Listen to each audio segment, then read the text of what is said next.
செம்மையா சமைக்கிறோம், பயங்கரமா ருசிக்கிறோம். இன்னைக்கு ஒரு புகே எல்லாரும் வாங்க.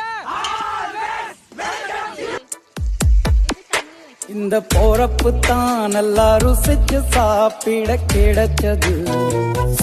8 ஊரு எச்சில் ஊரு லிஸ்ட் இருக்கு கையில. எங்க ருசிய அடிச்சுக்க சாப்பாடு எவனும் செய்யல.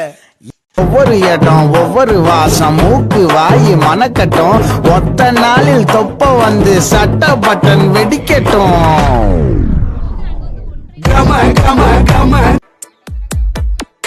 இந்த போறப்பு தான் நல்லா ருசிச்சு சாப்பிட கிடைச்சது. சாப்பிடறதுக்கு தான் வாழ்றீங்க, சாப்பிடறதுக்கு தான் பிறந்தீங்கன்னா என்ன பர்பஸ் நீங்க கிரியேட் பண்ணிக்கிறீங்க உங்க லைஃப்? சாப்பிடுறதாங்க பர்பஸே. செம்மையா சமைக்கிறோம், பயங்கரமா ருசிக்கிறோம். இன்னைக்கு ஒரு புகே எல்லாரும் வாங்க. சாப்பிடறதுக்கு தான்